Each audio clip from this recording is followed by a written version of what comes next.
Prime Minister Mohamed Roble and federal member state presidents today held talks with representatives of the international community in Mogadishu barely 2 days after signing a crucial electoral deal.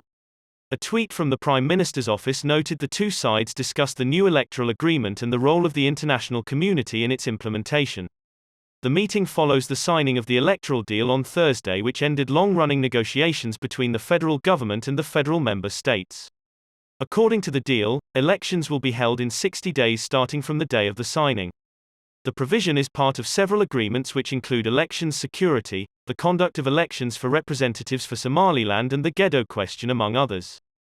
The international community has welcomed the agreement and called for its swift implementation. In separate statements, the UN, US, and other foreign missions in Somalia hailed the agreement, which came following a week-long talks between the PM and FMS leaders. The international community is expected to fund part of the elections, which, unlike the 2016 round, will involve close to 30,000 delegates.